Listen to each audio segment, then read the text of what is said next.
बंगालियों को याद रखें, न बेवकूफ बनाया जा सकता, दबाया भी नहीं जा सकता, न ज्यादा देर तक दबाया जा सकता है। कह रहे लिख के रख लें, ये लिख के रख लें, उनकी दुनिया ही और है।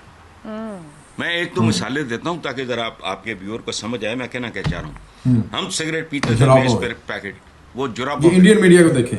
आज दोपहर 12 बजे ढाका में अचानक क्या हुआ, किसके कहने पर हुआ? जो ढाका में हुआ दरअसल क्या उसके पीछे इस्लामाबाद है। जमात के लड़ाके अगर ढाका में प्रधानमंत्री के घर में घुस जाते हैं, लूट मचाते हैं, तबाही लाते हैं, तो इसका ऑर्डर पाकिस्तान की खुफिया एजेंसी ISI दे रही है। अस्सलाम वालेकुम व्यूअर्स, मैं हूं एहसान खान और आप देख रहे हैं यूट्यूब चैनल एहसान रिएक्शन विद एहसान। मैं उम्मीद करता हूं आप जहां भी होंगे एंजॉय करते होंगे, मजे में होंगे और फिटफाट होंगे। व्यूअर्स, दो वीडियो क्लिप हमने देखने हैं।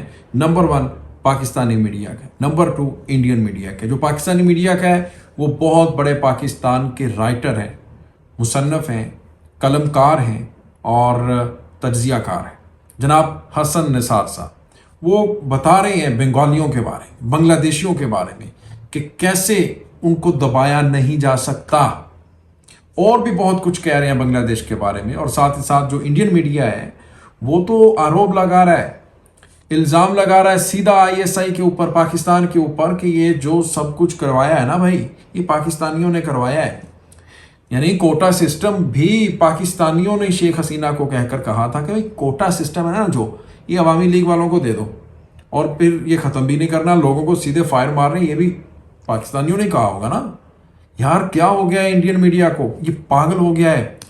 और इनको बहुत ज़्यादा तकलीफ हो रही है कि ये स्टूडेंट्स तहरीक कामयाब हो गई है, BNP आ सकती है, जमात इस्लामी आ सकती है, स्टूडेंट्स के बंदे आ सकते हैं, यानी डॉक्टर जो यूनस हैं वो आ सकते हैं, डॉक्टर सलीमुल्लाह खान जैसे अच्छे लोग आ सकते हैं। ये इंडिया को बहुत टेंशन हो रही है। क्यों हो रही है भाई, बताइएगा कमेंट सेक्शन में। लेकिन आइए, टाइम वेस्ट नहीं करते हम, सबसे पहले इस वीडियो की तरफ बढ़ेंगे, फिर हम इसके ऊपर बात करेंगे। वीडियो देखने से पहले चैनल को सब्सक्राइब कर लें और बेल आइकन भी प्रेस कर दें, वीडियो को लाइक भी किया करें और कमेंट सेक्शन में आप अपनी फीडबैक से हमें जरूर आगाह भी किया करें। ले जी, वीडियो देखिएगा। 3, 2, 1 एंड क्यू। बंगालियों को याद रखें, न बेवकूफ बनाया जा सकता है, न ज्यादा देर तक दबाया जा सकता है। कह रहे लिख के रख लें, उनकी दुनिया ही और है।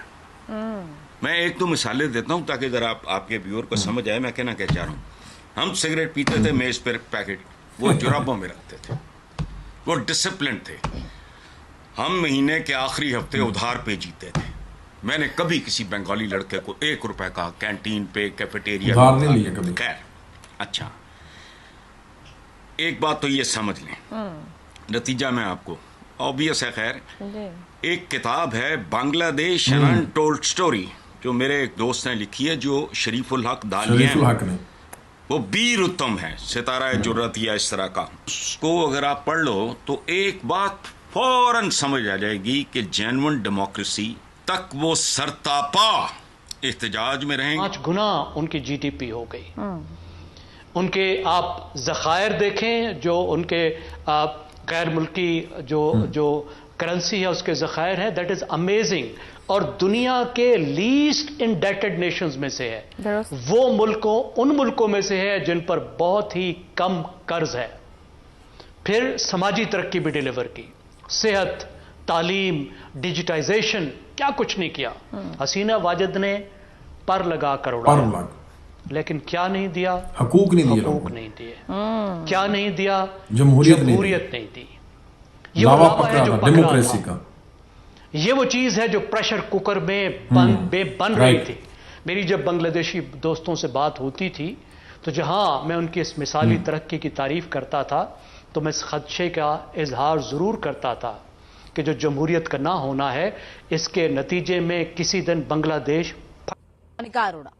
ढाका में आज शेख मुजीबुर रहमान की मूर्ति गिरने का सीधा प्रसारण रावलपिंडी के फौजी हेडक्वार्टर में बड़े चाव से देखा जा रहा था। ढाका में इंडियन मीडिया पागल हो शेख गया। हसीना की तस्वीर उतारकर फेंकी जा रही थी तो इस्लामाबाद के बड़े बड़े दफ्तरों में ठहाके गूंज रहे थे। ढाका में जो हुआ उसका पाकिस्तान से एकदम सीधा कनेक्शन है। 1971 में बांग्लादेश पाकिस्तान से अलग होकर नया मुल्क बना था और 5 दशकों से पाकिस्तान इसी आग में जल रहा था। पाकिस्तान की दिल की आग आज ठंडी हो गई, लेकिन क्या वो आग अब बांग्लादेश को झुलसाने वाली है? क्या बांग्लादेश में पाकिस्तान मॉडल आने वाला है? देखिए इस रिपोर्ट में। बांग्लादेश के शिल्पकार शेख मुजीबुर रहमान की मूर्ति पर हथौड़े चल रहे हैं।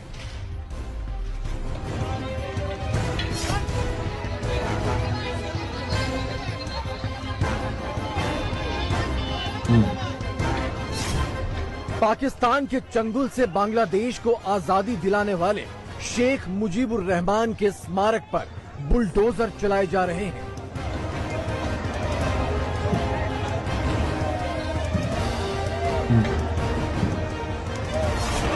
पूर्वी पाकिस्तान की झूठी पहचान मिटाकर 1971 में बांग्लादेश की नींव रखने वाले शेख मुजीबुर रहमान की एक एक याद को लोहे के पंजों से पोंछ पोंछ कर मिटाया जा रहा है। पाकिस्तान आज बहुत खुश है। आग लगाने में व्यूअर्स, आपने ये वीडियो देखी है पाकिस्तानी मीडिया और भारतीय मीडिया की। सबसे पहले बात कर लेते हैं पाकिस्तानी मीडिया के ऊपर, किस तरह से वो कह रहे हैं कि बंगाली बहुत अजीम कौम है। ये मैं इनको जानता हूँ। हसन निसार साहब कह रहे थे कि जब ये सोच लेते हैं कि अज़्म कर लेते हैं हमने ये काम करना है, वो काम करके छोड़ते हैं। फिर वो कह रहे थे कि हम सिगरेट पीते थे तो जो सिगरेट की डब्बी होती थी यूं ही रख लेते थे, लेकिन ये क्या करते थे अपनी जराबों में रख लेते थे। फिर नंबर 2 उन्होंने कहा कि ये इतने इनके अंदर सलीका था और इस तरह से ये मैनेज कर लेते थे। इनकी मैनेजमेंट बड़ी अच्छी थी कि हम महीने के एंड में उधार लोगों से लेते थे और ये कभी नहीं मैंने किसी बंगाली को देखा।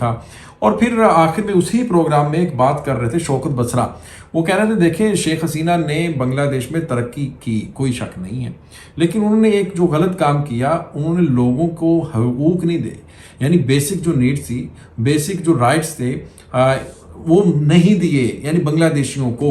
और फिर प्योर जो डेमोक्रेसी थी उसके ऊपर शब खून मारा गया, वो नहीं लोगों को दिया, जिसकी वजह से उनकी हुकूमत चली गई। और फिर इंडियन मीडिया क्या कह रहा है, वो सीधा इल्ज़ाम ISI के ऊपर लगा रहा है, पाकिस्तान के ऊपर लगा रहा है, पाकिस्तान के अफवाज के ऊपर लगा रहा है कि ये तो भाई वहाँ से हुआ है, सब कुछ हुआ है, जो कुछ किया है ये पाकिस्तान ने किया है।